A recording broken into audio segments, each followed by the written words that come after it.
Well, hello there. I just want to make a quick video or a bit longer video, I don't know, whatever, on the topic of the Nephilim. Yeah, I had gotten a request or a question. I don't usually respond to Messenger or whatnot on Facebook. I'm not really on here that much. I post every day, but that's about it. And occasionally I get a request or whatever. And, well, this one was talking about flat earth and proofs for the Bible. But I had a request to do a video about the Nephilim. And the thing is I wouldn't consider myself even necessarily like the go-to guy. That would be more like someone like Rob Skiba, for example. But I will talk a little bit about my opinions on the Nephilim here. Well, firstly, it goes back to the Genesis 6 experiment. I mean, when you look that Bible verse up, it talks about the sons of God, fallen angels, the B'nai Ha Elohim. What some people today even insist are just Anunnaki aliens, little green men from Uranus. And the idea that these fallen angels, these fallen ones, which is what the Nephilim really means. The word Nephilim is plural for to fall or to fall from grace. And even like genetically speaking, the sons of Adam, the pure humans that fell, trapped in this fallen world that Satan loves to toy with so much. Well, at some point he must have mixed his seed with the seed of men. Well, the point of Genesis 6 is that these fallen ones mixed their seed with the daughters of men and created the Nephilim giants. And they found many skeletons and whatnot. Like, I mean, just Google this for yourself, look into it for yourself. You know, don't believe a word I say, research every word I say. And the Nephilim giants recorded in the Bible, I hope you can read that. The text is a little blurry, a little small, one of the better quality pictures I could find. That these giants, and all evidence of the giants being covered up by the Smithsonian and whatnot, also debunking evolution, this evolutionary theory that humans are getting better with time. We're not. Our genome is breaking down, we're getting worse. As the generations go by, we're a copy of a copy of a copy. And then people like John Pounders and have had pictures taken next to this giant femur bone. I don't know who this guy is in the photo, but like that guy would have had to have been 22 feet tall, give or take.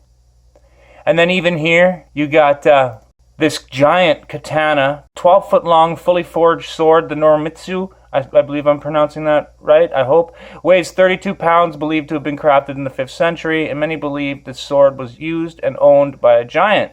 I'd believe it. A 6-foot tall dude ain't swinging that. I don't care how much roids you take. But then there's other people like Freeman Fly who get into the idea of cloning, and that not all Nephilim are giants. You know, like Obama. Some people think he's a clone of Akhenaten or Gilgamesh or whatever. I don't know. I can't speak to that for sure. I know that there's a lot of hinkiness around this guy. His name means lightning falling from the heights or heaven, or I should say stage name, Barack Obama. His real name is like Barry Marshall Davis. But yeah, the whole idea of Nephilim being what people call alien greys, these creatures that the first sighting was with a guy named Aleister Crowley way back doing the Amalatra ritual, and then Jack Parsons and L. Ron Hubbard trying to redo the Babylon working ritual at Area 51. So yeah, to all these New Ager types, why don't you look up the MUFON reports by Deputy Director Joe Jordan proving that these Nephilim alien greys are hurt by prayer and calling on the name of Yahshua Jesus. Oh yeah, wait, no, yeah, right, you're not going to do that because it's a big stinking cover-up. So the mainstream media and the New Age agenda, whatever, keeps pushing this whole alien agenda nonsense. Also guys like Donald Marshall, that they're just Anunnaki aliens, and the Pleiadians are going to come and save us from the Anunnakis, and they're going to lie and say Jesus was an alien. It's just Nephilim. And then also there's other topics like what people would consider vampires and werewolves. And Dr. William Schneblin, who's one of the world's leading experts on this field of study, on Freemasonry and the occult in general, he described what vampires really are as more like the fallen angels that left their former habitation and became these demon spawn. But yeah, when people say aliens, give them a slap, because there's proof that they're fallen angels, the B'nai Ha Elohim. And then these bloodlines even, running through presidents and actors And then, like I said, all these bloodlines, all these famous people and presidents and world leaders, they're all related. And most of them are going to be 33rds, like George Bush here, like my grandpa, the Sangreal bloodlines. Here's a picture of Arnold Schwarzenegger. He's pumped up and standing near Andre the Giant and this other guy, whatever his name is. But, like, I mean, Arnold's tiny compared to these two dudes. Like, literal giants. Well, I gotta say that I'm kind of on the same page as Scarface when it comes to the Nephilim. Hey, Nephilim, say hello to my little friend. But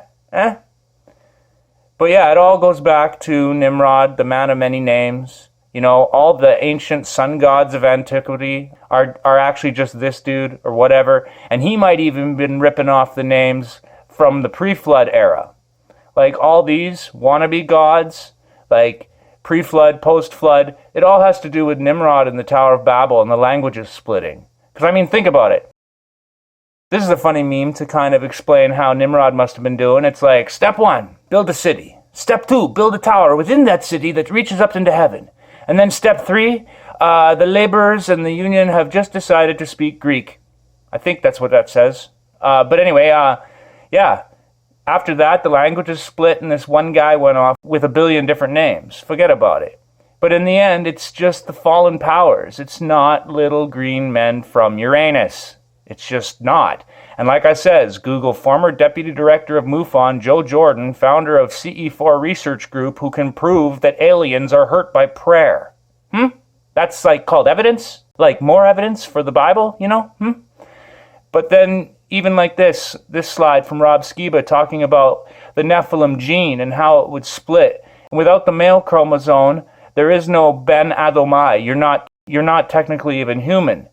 You would have fallen angel DNA and you wouldn't even be redeemable.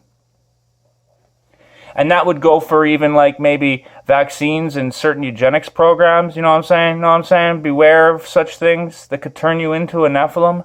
Because like I said, Nephilim aren't just giants. It's having that human DNA corrupted, mutated, hybridized DNA. Like, for example, this chart Rob Skiba did is done really well to show the timeline leading up to the flood. Noah and his little family menagerie there, 8 of them, I think, were the only humans that were actually humans, human DNA. His 3 sons were pureblood human, that's it. Everyone else had been hybridized or corrupted or infected, that Nephilim gene. And I'll also remind you that the Nephilim gene is just a recessive gene that can be activated. It doesn't necessarily have to be activated because the 3 wives that would have gotten on the boat with Noah and his sons, they would have had that recessive gene, or else Nimrod wouldn't have been able to kick it all up again post-flood. But before the flood even, there's also the topic of the no forests and the flat earth and the idea of everything was giant-sized pre-flood. I mean, tree stumps that defy the laws of physics and cannot be the molten rock formations that Monkey Man science claims, like Devil's Ladder, or even just examples like this. It clearly looks like the way a tree would be torn down or sheared off if a giant flood was ripping everything apart, you know, and the idea that some of our mountains are actually pre-flood trees and flora fauna petrified. The idea of what mesas are, it's more plausible that they were pre-flood giant tree stumps and whatnot. The no forests and the flat earth topic, regardless of what you think of it. But I mean, you got mountain formations shaped like this. If you just Google rock outcroppings or rock formations shaped like animals and people, rock formations, petrified giants, just do a Google search. You'll see like all sorts of different rock formations that look like turtles, that look like animals, that look like faces. But yeah, it all goes back to Nimrod. But yeah, long story short, it all goes back to the Genesis 6 experiment. So I'll put in the description section a bunch of playlists, some Rob Skiba links and whatnot, citations, whatnot, and you go do your own research and look into it yourself. But when people think of the Nephilim, they automatically think of giants. Or even Owen Benjamin talking about Nephilim giants. It's like, well, you wouldn't want to be a Nephilim, for one, because it means having fallen angel DNA. But as far as human giants, it's a bit different of a story. I mean, in the Greek, they call them trindynatine or trindynatine. David's mighty ones, the Giborim. There were some giants that were on the good team. There were some giants that served God, Yahuah, God the Father in heaven. And so, as such, it's possible that some giants aren't actually Nephilim, but just Ben Adomai. So, like, I mean, the pre-flood humans could have been as tall as 12 feet, for all we know. But as far as the key to understanding Nephilim, it's that they don't have human male DNA. They're just fallen angel hybrids, or they're just the children of the fallen angels, essentially. And so, that being said, I'll just call it a video and say, peace out, baby.